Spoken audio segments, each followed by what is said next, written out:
very directly, I learned, my basic earth and floor knowledge came from Rob Bowman, who learned his knowledge from Bill and Athena, and my understanding, that knowledge came from Anita Rodriguez, who, I love this part of the story, because she was a woman, she was able to work with the women in the pueblos and get the stories of how to make thin coats, earth and floor poured as thin coats was the main thing I understand. But she gained that knowledge because she was a woman.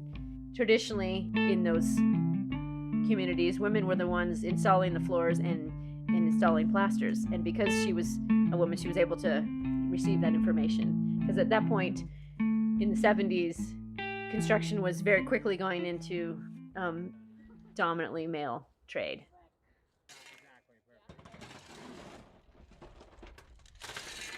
You're going to bring in drain rock, and that can vary in size and shape, but mainly you're creating sort of an aquifer for water to come and go.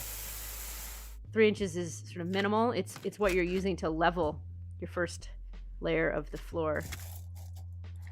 If you do more than 5 inches, you may want to compact the first 5, put another 5 inches, and compact that. You want to make sure your drain rock is well compacted so that you're creating a stable subfloor. Now that you've laid your rock, you're going to want to lay down a vapor barrier. And that vapor barrier is basically creating a barrier between the area of your floor that it's okay to bring water into, that reservoir, those rocks. Moisture could come into that space and go out. But you don't want any of that moisture to move up through your floor system. So in a floor, there are various options for you to insulate. Here in this video, we are using pumice. Volcanic rock have air pockets in them and can be used as insulation. Similar to all the layers of any earthen floor, you want to level and compact loose material when you're working with a loose insulation, as volcanic rock or pumice is.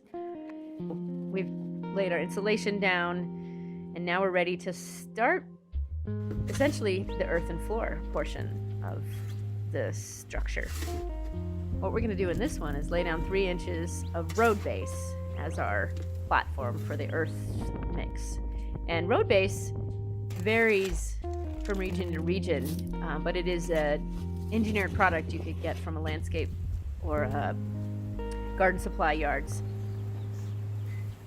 And what it is rock and soil and silts. It's different than the drain rock in that it's got all of the sizes from 1 inch or whatever size it is down to fines. If there's no moisture content in it, you'll want to either mix moisture in it or add it. When you're compacting, you'll go from maybe 5 inches of material to 3 inches of material. So it's always good to recheck where you're at and may need to add more as you go. You want to figure out what your clay content is of your soil, and from there base your recipe from that, so that you can mix enough sand with your soil to get about 10% clay content in your finish. You could do that various ways of jar tests to kind of get your starting point of how much clay, or you could actually send soil away and find out, or you could just do by feel and make a few samples. But mainly I start with 2 parts sand, 1 part soil, and do a lot of feel tests to make sure it's just gritty enough. I want a pretty gritty floor. And the sand is like the rocks of a rock wall, and the clay is using a little bit to hold it all together, the mortar. And when you have a sandier mix, you also will have a quicker drying time. The clay holds more of the moisture. It takes a little while for it to get out. The sand doesn't hold that moisture as long. Anyway, lay all the mud out.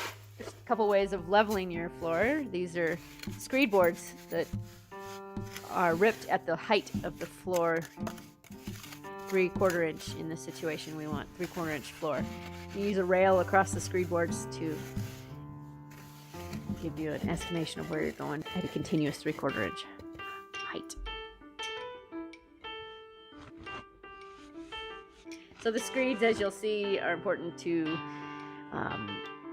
not leave in the mud for very long. You want to work the area and then move on. If you were to have a lunch break or something, you want to make sure you don't leave any screeds in the floor for a while, because the earth will dry up faster around that wood because it's sort of soaking in some of that moisture.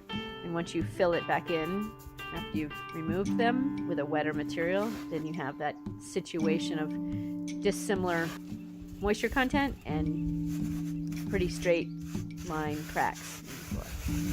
The other industry standard, we'll say, is using a laser level.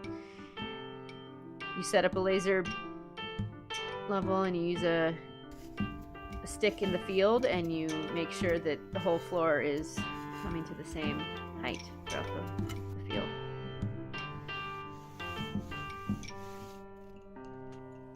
Yeah, this 3/4 inch finish that we've just poured is enough.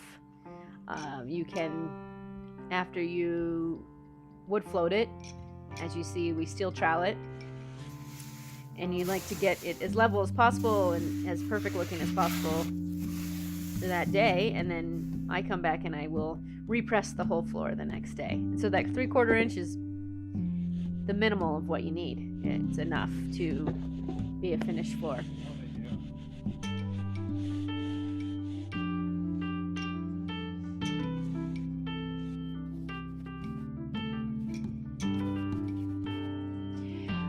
What we show in this video, or one of the options, is doing another coat, like a 1/4 inch coat, and you can, in that step, spend some time refining those materials to make a more refined finish. You could have your chopped straw be smaller.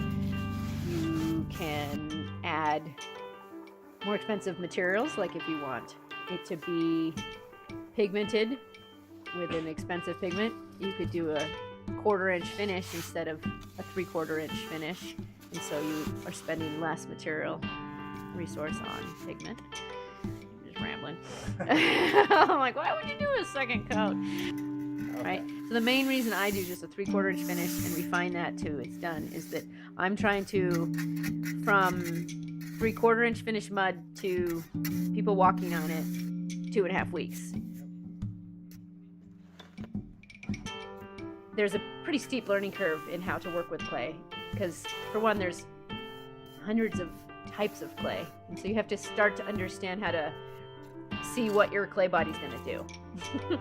And I thought I had gotten that down. I had been using the same clay body in Portland for years, and so I knew it was 2 parts sand to 1 part clay, but 1 part dry clay is what I always did. And then one day I did a floor, and all we had access to was that same clay body, but it was soaking wet. So we did 2 parts sand to 1 part clay body, and the floor was like a lake bed. It cracked everywhere.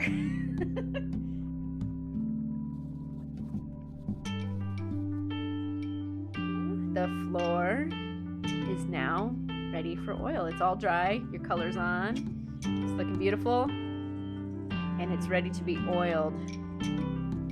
Drying oils are what we use on earthen floors. Drying oils are oils that polymerize as they dry, meaning they interact with oxygen and turn into long polymer chains, giving them flexibility and strength.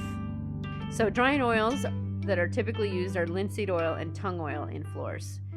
Also a solvent in the floor oil to help the oil that's sticky and thick get deep into the floor.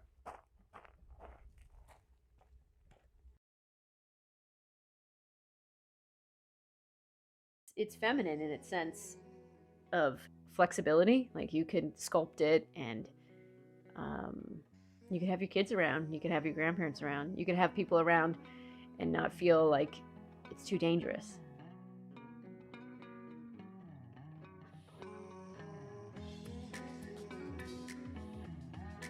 The aesthetic of an earthen floor is like no other floor, both visually, in up close as well as far. It's got just a subtle feel. You can tell it's been touched by a human hand. And then walking on it, you know, we work to make them flat, but there's still that touch of the human hand has laid that floor, and you can feel it.